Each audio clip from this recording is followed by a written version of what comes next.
El Canal de Panamá no atraviesa Panamá. Todo el mundo se imagina una zanja enorme cortando el continente de lado a lado, con los barcos pasando por el agujero. Y no es eso lo que pasa ahí, porque los barcos suben. Un carguero de 300 metros y 100.000 toneladas se eleva 26 metros por encima del nivel del mar, cruza por arriba y vuelve a bajar al otro lado. Y el hombre que se negó a aceptar que había que subirlos mató a 22.000 personas. Empecemos por el problema, que es más antiguo de lo que parece. Desde el siglo XVI, España ya soñaba con partir América por su punto más estrecho. Ahí, en Panamá, el continente se afina hasta unos 80 kilómetros de tierra que separan el Atlántico del Pacífico.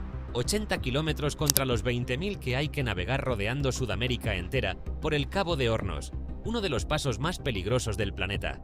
La idea era evidente porque cortas esos 80 kilómetros y ahorras semanas de navegación y una cantidad enorme de barcos hundidos. El problema es lo que hay entre esos dos océanos, porque Panamá no es una playa plana. Por el medio pasa la cordillera continental, y aunque ahí no llega a ser muy alta, hay que atravesar decenas de metros de roca. Y encima de eso está el río Chagres, que en temporada seca es un río normal, y en temporada de lluvias se convierte en un monstruo que puede subir varios metros en cuestión de horas y arrasar lo que encuentre.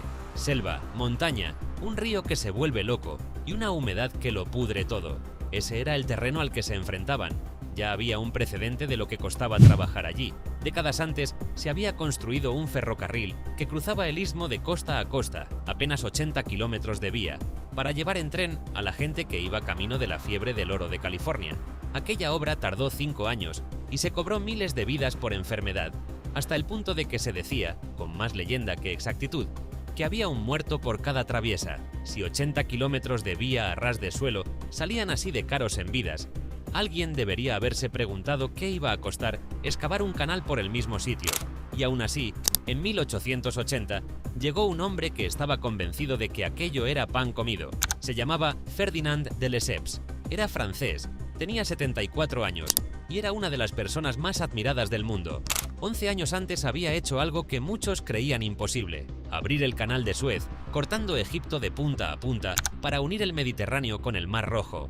Lo había conseguido, había funcionado, y aquello lo convirtió en una leyenda viva. Así que cuando se subió a un escenario en París y anunció que iba a hacer lo mismo en Panamá, el público aplaudió de pie. Los franceses le entregaron sus ahorros y más de 800.000 personas compraron acciones de su empresa.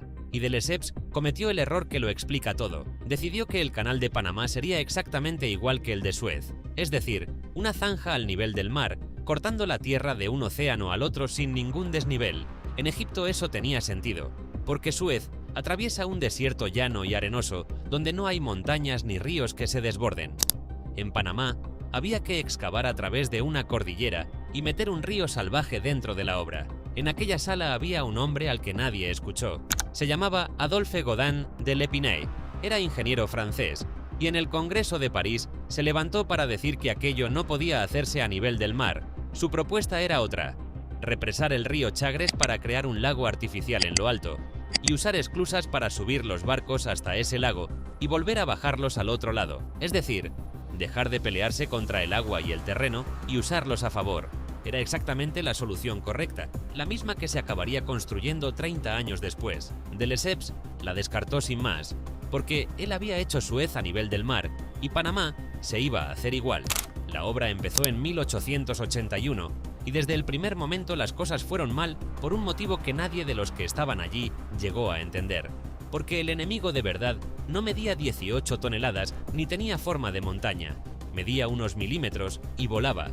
Los trabajadores empezaron a morir por miles de fiebre amarilla y de malaria, y en aquel momento nadie sabía cómo se transmitían esas enfermedades. La teoría médica dominante decía que se contagiaban por el aire, por los vapores que soltaba la vegetación al pudrirse, así que los médicos recomendaban evitar salir de noche, cerrar las ventanas y mantenerse lejos de los pantanos. Y no funcionaba nada de aquello, porque el vector era el mosquito.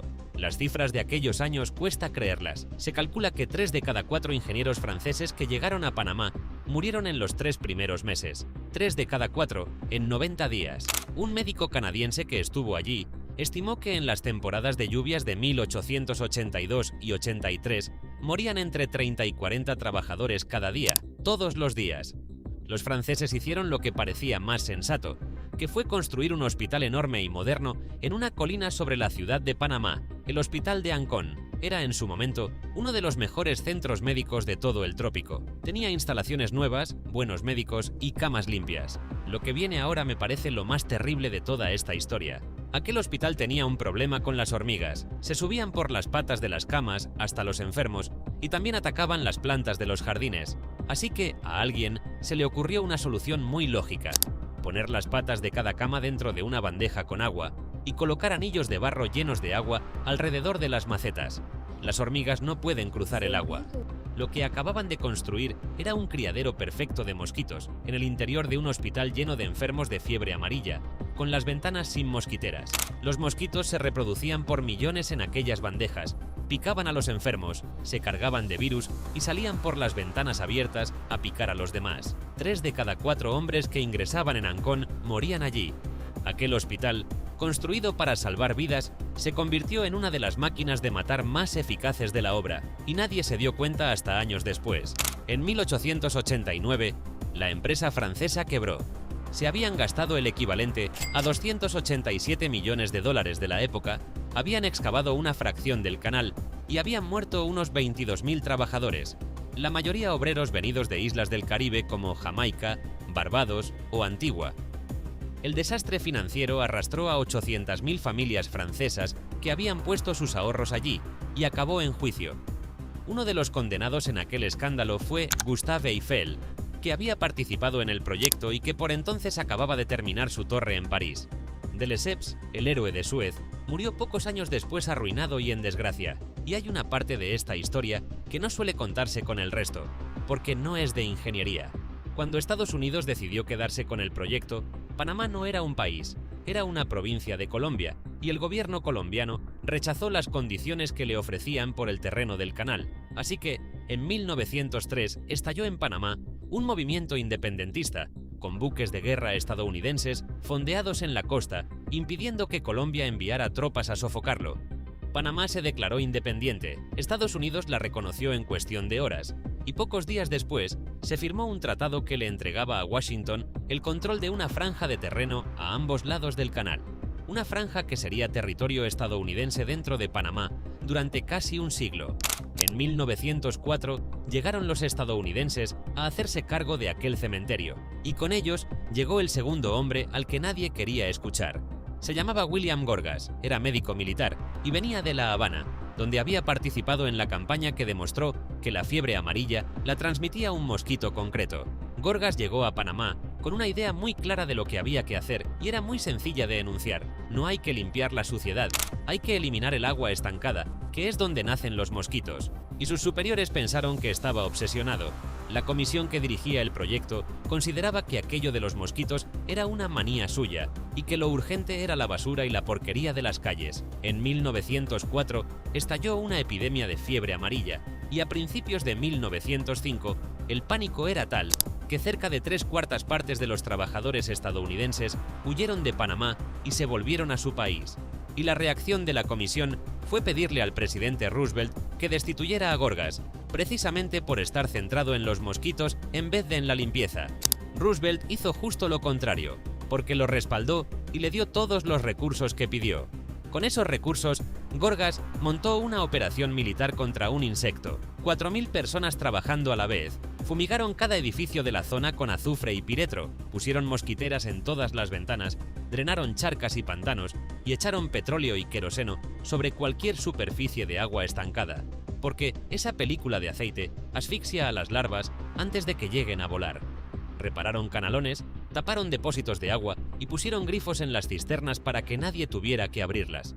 En diciembre de 1905, la fiebre amarilla había desaparecido de Panamá y la malaria, que fue mucho más dura de doblegar, empezó a caer año tras año. El propio Gorgas dijo después una frase que lo resume todo: los estadounidenses no lo habrían hecho mejor que los franceses si no hubieran sabido lo del mosquito. Con la enfermedad bajo control, por fin se podía construir, y los ingenieros estadounidenses tomaron la decisión que de Lesseps había rechazado 25 años antes. Iban a hacer exactamente lo que había propuesto Lepine. Vamos con la idea, porque es preciosa y casi nadie la tiene clara. En lugar de excavar hasta el nivel del mar, decidieron levantar el agua.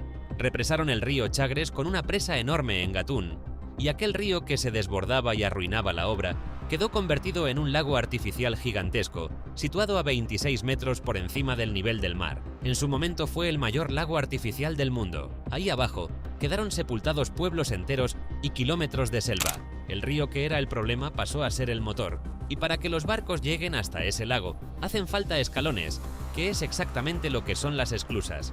Piensa en una bañera con una puerta a cada lado. El barco entra por la puerta de abajo y esa puerta se cierra detrás. Entonces se deja entrar agua desde el nivel superior, la bañera se llena y el barco sube flotando encima de esa agua. Cuando alcanza el nivel de arriba, se abre la puerta de delante y el barco sigue su camino, ya más alto que cuando entró. Se repite el proceso 3 veces y el barco está 26 metros por encima del mar, navegando por un lago en mitad de la selva. Al otro lado, 3 escalones más, hacia abajo, y de vuelta al océano. Y aquí está el detalle que más me gusta de toda esta obra, porque ese sistema no tiene bombas, ni una sola. Todo ese movimiento de agua, subiendo y bajando barcos de 100.000 toneladas, funciona exclusivamente por gravedad. Se abren y se cierran válvulas, y el agua baja sola desde el lago hasta las cámaras, y de las cámaras hacia el mar. Un mecanismo de 1914 que sigue funcionando hoy con el mismo principio. Las puertas de esas cámaras son otra cosa que impresiona cuando la ves de cerca. Son hojas de acero de 2 pisos de altura y cientos de toneladas cada una, y aguantan la presión de todo el agua que tienen delante. Algunas de las originales de 1914 estuvieron en servicio durante décadas, abriéndose y cerrándose varias veces al día sin descanso. Y los barcos no entran ahí por su cuenta. En las esclusas antiguas hay tan poco margen entre el casco y el muro que los buques se apagan y quedan sujetos con cables a unas locomotoras eléctricas que corren sobre raíles a ambos lados de la cámara. Los panameños las llaman las mulas y su trabajo no es tirar del barco, sino mantenerlo centrado para que no roce las paredes. 100.000 toneladas de acero deslizándose entre 2 muros de hormigón con un margen que se mide en centímetros, tiradas por unas máquinas que se llaman mulas. Quedaba la parte más dura, que fue atravesar la cordillera. Ese tramo se llama el Corte Culebra, y ahí hubo que arrancar la montaña a base de dinamita y palas de vapor, con 68 excavadoras trabajando a la vez en su momento de máxima actividad. El problema de esa zanja fue que no se quedaba quieta. Al retirar la roca, las laderas perdían el equilibrio y se venían abajo, así que los desprendimientos enterraban una y otra vez lo que se acababa de vaciar. Hubo derrumbes que taparon meses de trabajo en una sola noche, y ese tramo siguió dando problemas mucho después de la inauguración. El 15 de agosto de 1914, el canal se abrió al tráfico, y casi nadie se enteró, porque 2 semanas antes había estallado la Primera Guerra Mundial. La obra de ingeniería más ambiciosa de su tiempo se inauguró mientras Europa entera se metía en una guerra, así que las portadas estaban en otra cosa. Aquella franja no volvió a manos panameñas hasta el último día de 1999, cuando Estados Unidos entregó el canal al país que lo rodea. Y en 2016 se inauguró una ampliación con esclusas nuevas y mucho más grandes, capaces de tragar barcos que antes no cabían por allí. Esas esclusas nuevas llevan además una mejora que dice mucho sobre lo que viene. A cada cámara le añadieron unas piscinas laterales que recogen parte del agua cuando el barco baja, para reutilizarla en el siguiente en lugar de tirarla al mar. En 1914 nadie pensaba que el agua pudiera acabarse. 100 años después es lo primero en lo que piensan.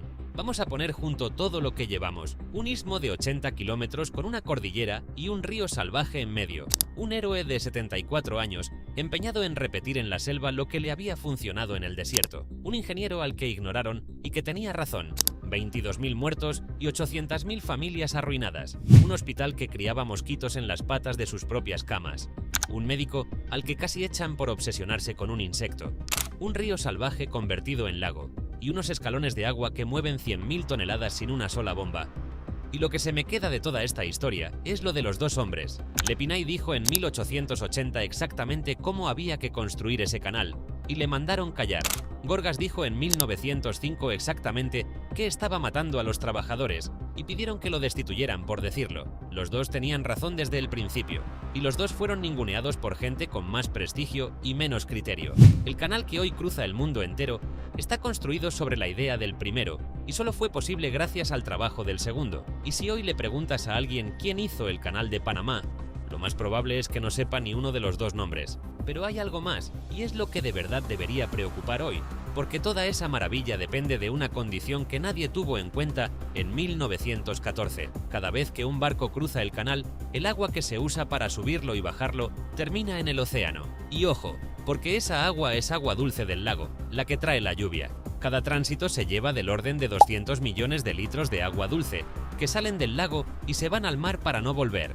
Mientras llueve lo suficiente, el sistema se recarga solo. El problema llega cuando deja de llover, y eso es exactamente lo que ha empezado a pasar. En los últimos años, las sequías han obligado a bajar el nivel del lago, y la autoridad del canal ha tenido que reducir el número de barcos que pueden cruzar cada día y limitar su calado. Barcos esperando semanas en fila, subastas por conseguir un hueco y rutas que vuelven a rodear el continente. Y hay una vuelta de tuerca más, porque ese mismo lago es el que suministra agua potable a buena parte de la población de Panamá. Así que cada barco que cruza compite, literalmente, con el grifo de las casas. Ese es el punto débil del Canal de Panamá. Está rodeado por dos océanos, mueve una parte enorme del comercio mundial, y lo que puede pararlo no es una guerra ni un bloqueo, sino algo mucho más simple, que deje de llover. Y hay otro canal, al otro lado del mundo, donde no hay esclusas, ni lagos, ni montañas, y donde bastó que un solo barco se pusiera de lado para paralizar el comercio del planeta entero durante casi una semana, y esto es lo que pasó ahí abajo.